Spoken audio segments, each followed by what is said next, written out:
अस्सलामुअलैकुम दोस्तों, आज हम आपको दिखाने जा रहे हैं इसराइल में लगने वाली आग से तबाही के मनाजिर।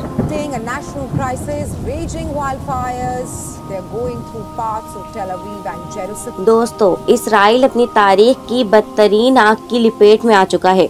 हम आपको बताएंगे कि आग कैसे लगी है और कैसे बैतुल मुक़द्दस तक पहुंच गई। यहूदियों ने खुद अपने लिए अजाब का सामान तैयार किया था। ये सब बताएंगे आज की इस वीडियो में। दोस्तों, अगर आपने अब तक मेरे चैनल को सब्सक्राइब नहीं किया है तो कर लीजिए और साथ में ना बजने वाली घंटी को भी दबा दें। तो अब चलते हैं इसराइल के उस अजाब शुदा इलाके की तरफ।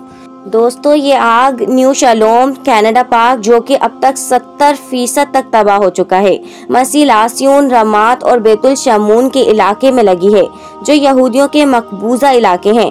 कनाडा पार्क 3 फलस्तीनी गांवों पर बनाया गया था जो कि अब तक 90% तक तबाह हो चुका है। यहाँ से 10,000 फलस्तीनियों को निकाला गया था और 1800 घर जला दिए गए थे ताकि फलस्तीनियों का नामो निशान भी ना रहे। दोस्तों, अगर तलावीर से बैतुल मुक़द्दस की तरफ जाएं तो शफूला का इलाका रास्ते में आता है। ये वो इलाका है जहाँ तारीख की बदतरीन आग ने सब कुछ राख बना दिया है। इसे यहूदिया पहाड़ी सिलसिला भी कहा जाता है।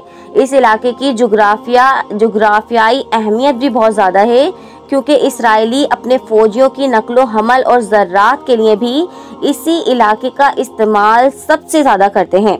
इस वक्त ये इलाका शदीद आग की लपेट में है। कहा जाता है कि ऐसी आग आज से पहले कभी नहीं देखी गई। दोस्तों, देखने में ही ऐसा लगता है कि जैसे इसराइल पर अल्लाह ताला का अजाब नाजिल हुआ है। ये बिल्कुल ऐसा ही है जैसे अमेरिका की स्टेट कैलिफोर्निया में हुआ था। जालिम जितना भी जुल्म करे, आखिरकार एक ना एक दिन उसे अल्लाह ताला की पकड़ में ज़रूर आना होता है। शायद यही वजह है कि अल्लाह ताला ने इसराइल पर अजाब नाजिल करना शुरू कर दिए हैं।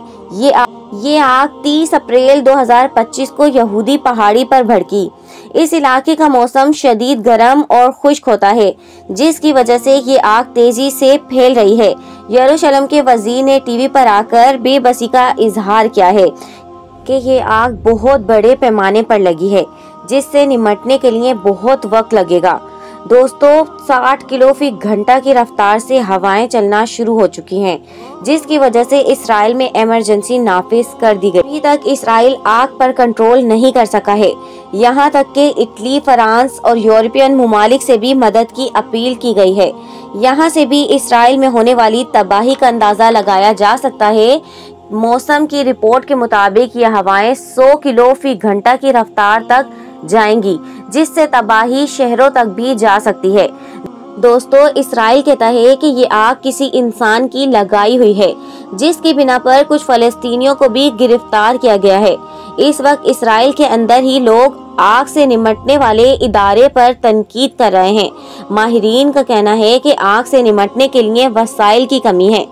दोस्तों, ये बताते चले कि कनाडा पार्क 3 फलस्तीनी गांवों पर बनाया गया था जो अब 70% तक तबाह हो चुका है। यहाँ से 10,000 फलस्तीनियों को निकाला गया था और 1800 घर जला दिए गए थे ताकि फलस्तीनियों का नामो निशान तक ना रहे। दोस्तों, सोचने की बात तो यह है कि अचानक से यह आग कैसे लगी। इसको जानने के लिए हमें तारीख में जाना पड़ेगा कि यहूदियों ने अपने लिए अजाब का सामान खुद ही कैसे तैयार किया था।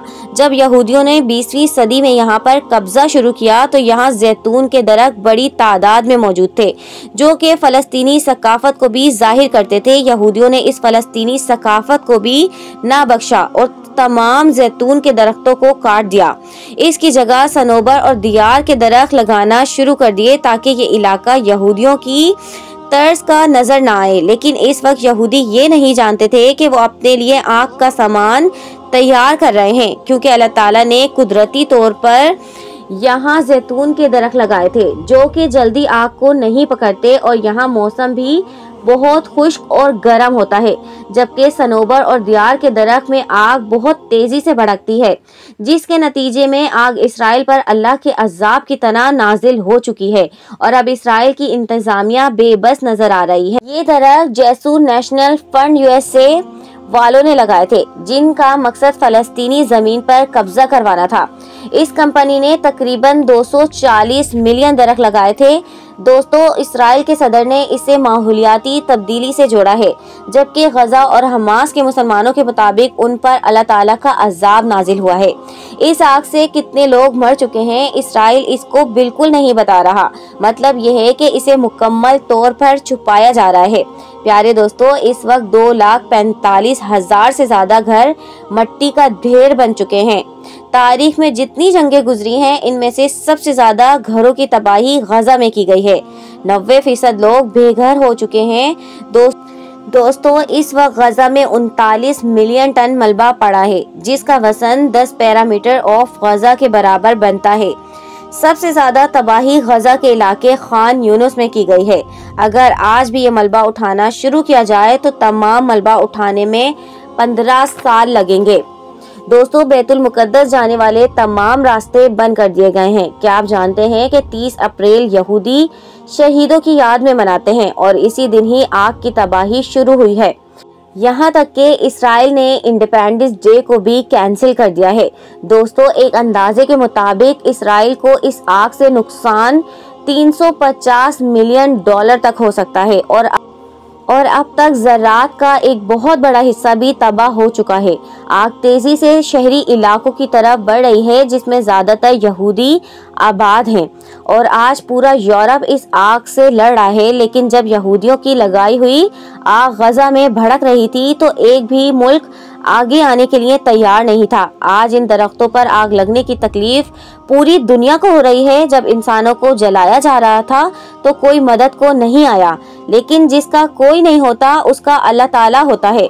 दोस्तों, अब बात करते हैं कि इस तबाही से पहले गजा कैसा था। गजा मेडिटेरियन सी के किनारे वाक़ छोटा सा खूबसूरत इलाका था। गजा के बीचेस भी बहुत खूबसूरत हैं। शफाफ नीला पानी और पुरसुकून फिजा थी। लोग शाम के वक्त सूरज गुरूब होने का नज़ारा देखते थे। मस्जिदें हर जगह गजा में नजर आती थी। नई मस्जिदें भी थीं और कुछ मस्जिदें बहुत कदीम ज़माने की भी थीं। सड़कों का बेहतरीन निज़ाम मौजूद था और हर वो चीज़ थी जो कि हर खूबसूरत शहर में हो सकती है। दोस्तों, आप भी अल्लाह ताला से दुआ करें कि इसराइल को ऐसे ही तबाह बर्बाद कर दे और इसे ऐसे ही सफाई हस्ती से मिटा दे जैसे इसराइल ने फ़लस्तीन को गूगल मैप से हटाया है। आमीन या रब्बुल आलमीन। तो ये थी आज की हमारी वीडियो। अगर आपको पसंद आई है तो मेरे चैनल को, मेरी वीडियो को लाइक, शेयर एंड सब्सक्राइब। अपने दोस्तों के साथ ये वीडियो लाजमी शेयर करें और कमेंट्स में बताएं कि नेक्स्ट वीडियो कौन सी होनी चाहिए। Thanks for watching. अल्लाह हाफ़िज़।